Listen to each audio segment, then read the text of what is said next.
జగదీశ్వర్ రెడ్డి గారు కేసీఆర్ గారికి ఫేవరెట్? అందులో సందేహం లేదు. సందేహం లేదా? ఎక్కడ ఏమాత్రం. ఓకే.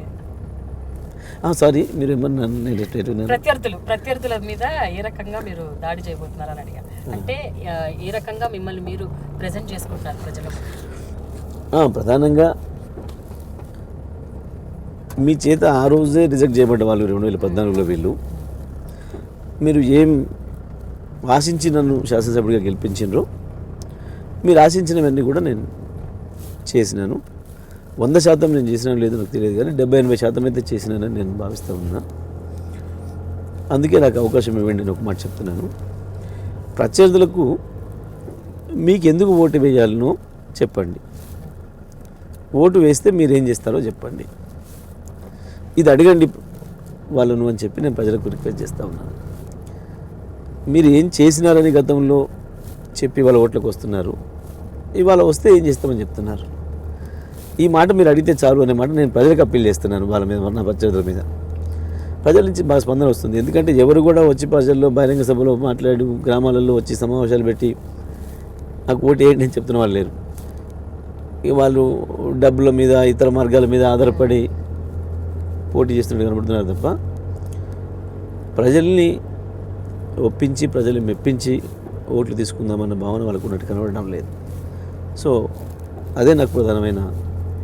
ప్రజల్లో ఎటువంటి ఏ రకమైనటువంటి అసంతృప్తి లేదని మీరు అనుకుంటున్నారా? అంటే ఏ విధంగా కూడా ఇన్ని పథకాలు తీసుకొచ్చారు, అభివృద్ధి గురించి చెప్తున్నారు, బట్ స్టిల్ ఇప్పుడు ఎస్పెషల్లీ 2 బెడ్రూమ్ హౌస్లు అవ్వచ్చు, లేకపోతే నల్లాలో నీళ్ళు అవ్వచ్చు, రైతు బంధు అవ్వచ్చు, కేసీఆర్ కిట్స్ అవ్వచ్చు, అందరి వాళ్ళు మీ మీద ఎటువంటి అక్కసు పెట్టుకోరా?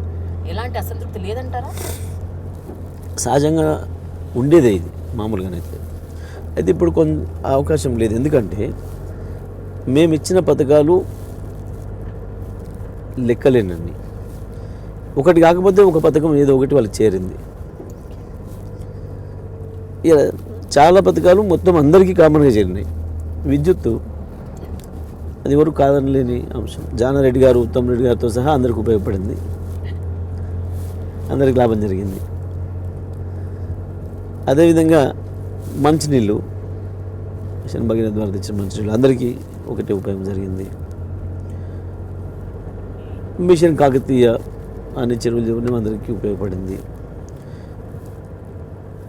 ఇక పెన్షన్లు కానీ దాదాపు 42 లక్షల మందికి పెన్షన్లు. అదేవిధంగా రైతు బంధు అందరికీ, ప్రతి ఒక్కరికి పార్టీలకు అతీతంగా అందింది. రైతు బీమా, ఇక వ్యక్తిగత రుణాలు, వ్యక్తిగతమైన స్కీములు. అంటే ఇలా ప్రతి ఒక్కరూ ఎక్కడో చోట లబ్ధి పొంది ఉన్నారు.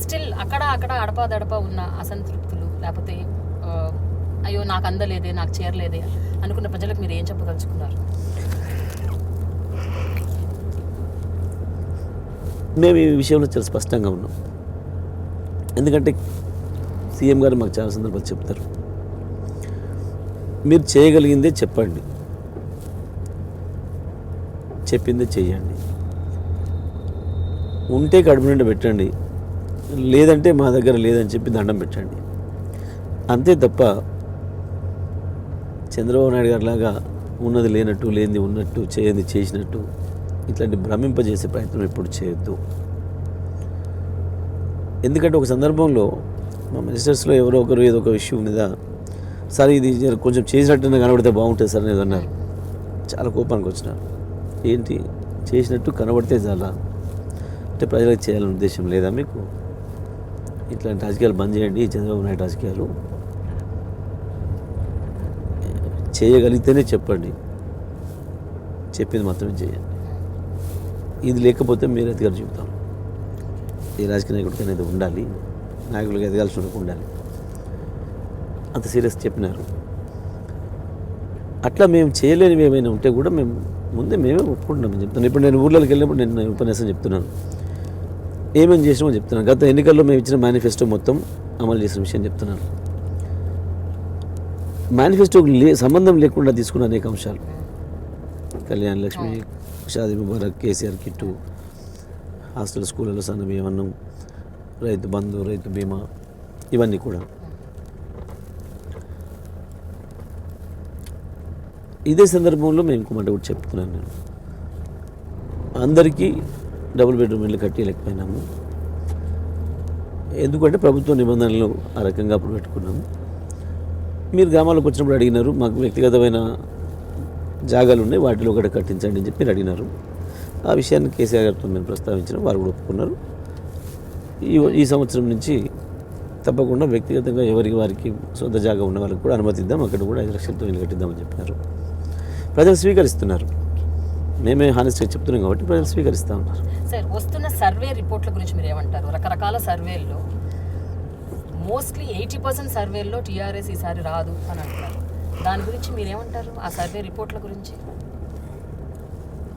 సర్వేలు కావండి అవి, ఎవరి వ్యక్తిగత అభిప్రాయాన్ని వాళ్ళు సోషల్ మీడియా ఉంది కాబట్టి దాంట్లో వైరల్ చేయడం. ఇవాళ మీడియాకు కూడా ఎవరి ప్రయోజనాలు వాళ్ళకు ఉన్నాయి. సింపుల్, మనకు తెలుసు. ఇప్పుడే కాదు, గత 15 ఏళ్ళుగా ఆంధ్రప్రదేశ్ మీడియా, గత 20 ఏళ్ళుగా ఎవరి ప్రయోజనాల కొరకు వాళ్ళు పెట్టుకున్న మీడియాని. దాంట్లో కూడా వాళ్ళు ఎవరిని అడిగినారు, ఎవరు చూసినారు, దానికి ఏం కొలమానం ఉంది? మీరు చూస్తున్నారు ఐ డ్రీమ్ న్యూస్ని. మీరు చూస్తున్నది ఐ డ్రీమ్ న్యూస్. అంటే కళలని నిజం చేస్తూ ప్రజలకి నిజాలని కళల ద్వారా తీసుకొచ్చే ఐ డ్రీమ్కి మై బెస్ట్ విషెస్. మీరు చూస్తున్నది ఐ డ్రీమ్ న్యూస్. మీరు చూస్తున్నారు I dream channel. For more videos please subscribe I dream. మరిన్ని వీడియోల కోసం ఐ డ్రీమ్ని సబ్స్క్రైబ్ చేయండి. Please subscribe I dream. And I'm very much satisfied with the way interview went on. Kindly subscribe to I Dream. For more videos, subscribe to iDream. and loads of fun entertainment and content, do watch iDream.